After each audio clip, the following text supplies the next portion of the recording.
So George, let's talk about ANORA, just for people watching. We actually got the chance to see this weeks ahead of time, but we wanted to record our thoughts nonetheless. So you might be listening to this, we'll be wearing different outfits, but nonetheless, here's our thoughts on ANORA. We went to a nice little press and industry screening. Just a casual in the middle of the day, pop down to the Universal offices. I was scared to go to that screen because when I saw Babes there, this volume was so loud, and I was actually like, I had a little bit of PTSD from my ears.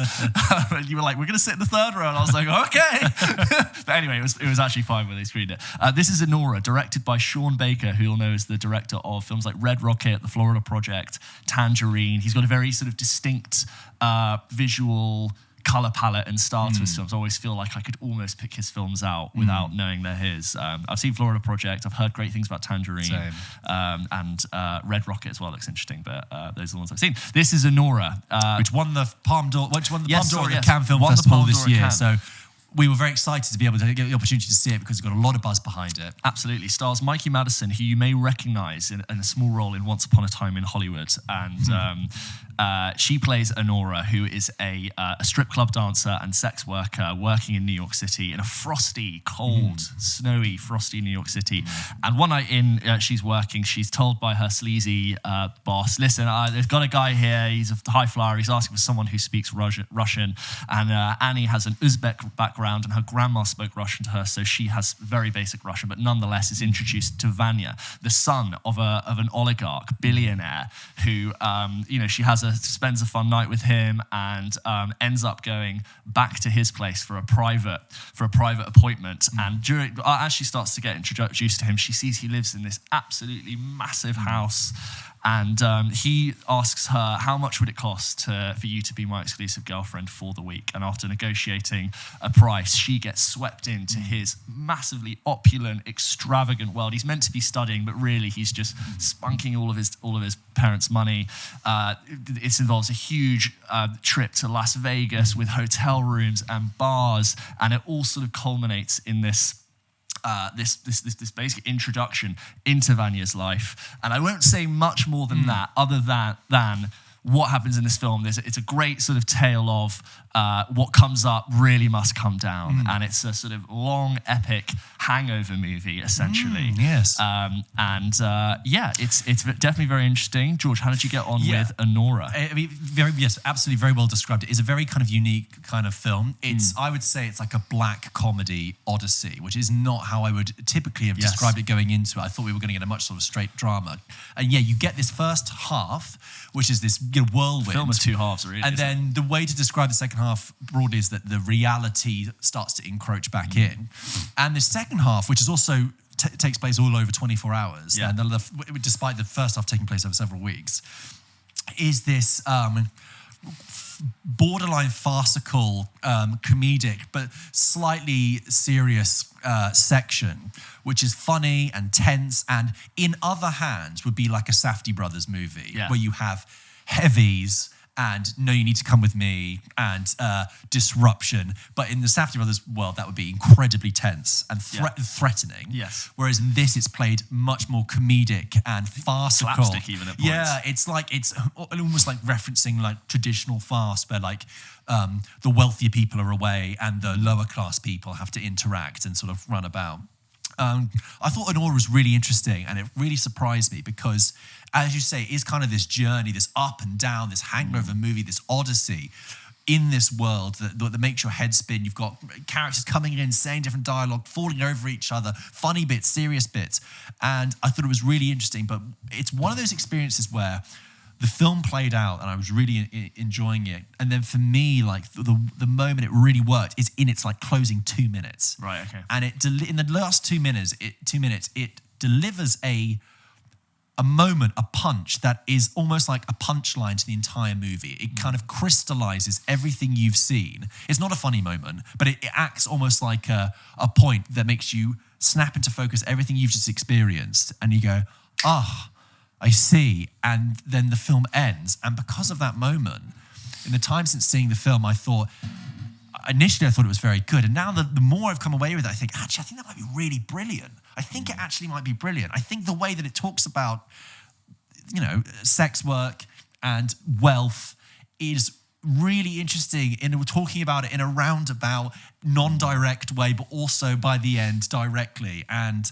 I think she's great. She's so good. Such a good performance from her, Mikey Madison. And the balancing this. My favorite kind of films always walk a tightrope walk between comedy and tragedy, and this is that. Because you have some, like I said, great moments of humor. And we were chuckling. There's some real, it's funny. some really real, funny. you say, like slapstick moments. Yeah. And there are moments of real bleak black comic tragedy in it. Yeah. And it's that line, which I find so interesting. And I think it lands the ending. The ending has really stayed with me in my mind. I've been thinking about like the final 2 minutes in my head. I don't want to overstate it because it's nothing grand, but it's just like, that really made me think about it. Anyway. I love that I knew nothing going into it as well, by the way. I really just took the film for what it was. I absolutely loved it. Yeah. I thought it was phenomenal. Yeah. I exactly the same thought. I thought that is an example of comedy existing within tragedy. Yeah. I think Mikey Madison is amazing, completely owns the film anytime she's on screen. It's an amazing fable for this whole idea of what comes up has to come crashing down. And if something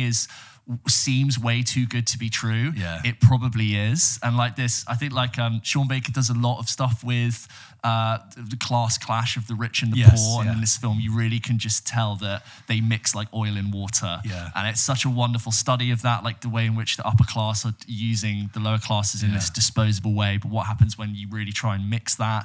I thought all of the supporting cast were brilliant. There's this sort of like point where everything comes slightly crashing down in the middle, and there's a brilliant, I want to say 25-minute scene that takes place like you could be watching it like a piece of theatre. It's just so wonderfully choreographed and brilliant. It's an amazing hangover film.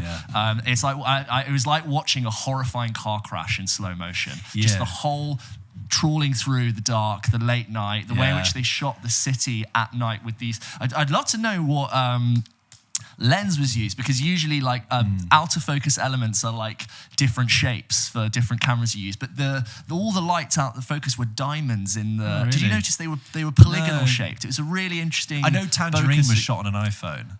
Right, I don't know if he does that every time. But, just interesting to see, and that ending is definitely really, really poignant, and it really ties it together really nicely. But it's hilarious. It's interesting. It's funny. It's a real journey. It's an odyssey, and I was just completely mesmerised by it. It had me the entire way through. There's a really interesting Gary Barlow take that musical drop that's used twice. It's like a house version of the greatest days of our lives. I thought the boyfriend was just really disappointing, and it has quite a statement to say about men. And there's a specific dynamic, which I don't want to spoil, between two members of the film, the two cast members, that really slowly creeps up on you. And you can sort of see it developing. But I thought, this is actually a really interesting dynamic, that it's got this extra layer to this film that I almost feel like could have been removed, and the film still would have worked. But actually, this sort of escalated it to an extra level. And I remember like halfway through the film, I was like, they've got quite an interesting situation there, and if you've seen it, you know. But maybe don't try and read too much into it. I think it's best to just experience it for what it is. The dynamic between those two characters, that character you're talking about, for me was like almost like a Greek chorus thing of like being able to be like always like they really know what's going on. They know what's going on, and they're just waiting for the reality to catch up. I think it's and I really feel like this situation has definitely happened before. The whole like the thing that has to occur. I'm like, I could so imagine this genuinely happening. It's like a realistic Pretty Woman.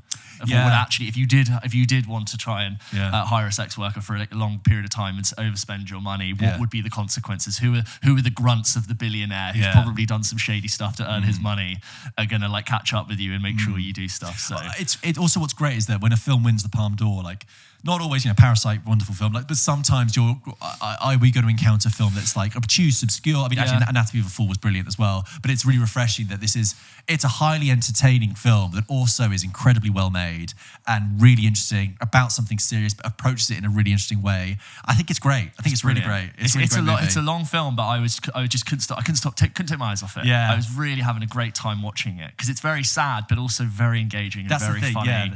And I just think all the members of the cast do brilliantly with it. They're all really distinct and it's just fantastic. Do you know what I mean about like there's another world where that's a Safdie Brothers movie? Yeah, and totally. it's the same walking along the streets and difficult, but like I appreciated it not being like a Safdie Brothers movie. Yeah. It was just...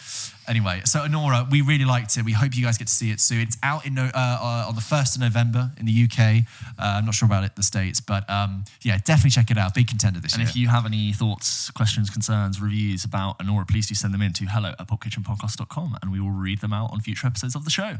So that was our review of ANORA that we recorded a few weeks ago. And before that, our chat with Sean Baker and Mikey Madison. And as you can hear from our interview with them and our review, we really enjoyed the film. And what was great having the opportunity to speak to Sean Baker is that he was able to answer so many things that we talked about in our review. Yes. So the interview happened weeks after we did the review.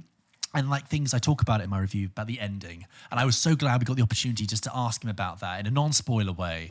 And he really recognised that. It was great, wasn't it? Yeah, and like since then, I've seen a couple of articles talking about how great ANORA is, and I'm actually really excited to rewatch it. And I've already noticed, just in still imagery of stuff, especially in the second half, of like power dynamics in the blocking that makes me really want to jump back into it for stuff that I've missed. Yeah. And just like hearing about the process of shooting the scene in the middle of the film. And actually, guys, when you guys get the chance to see it, I'd love to know if you'd want us to do a spoiler conversation for ANORA, because I think if there's appetite from you guys, I think we definitely have an appetite to discuss it further, and specifically sort of the themes and where this story takes itself in the second half. But it's a big thumbs up from us so far as a film for this year, so definitely check it out. I also think that it was quite exciting to having to speak to both of them, but I think cut 6 months in the future, I think Mikey Madison will definitely be nominated, at least for an Academy Award. I don't know if she'll win, but it's too early to say. But I got quite excited speaking to her. And you can hear that, she's been a little bit shy, a bit quiet, which is absolutely fine. She's very new to this. She's not been in that many things.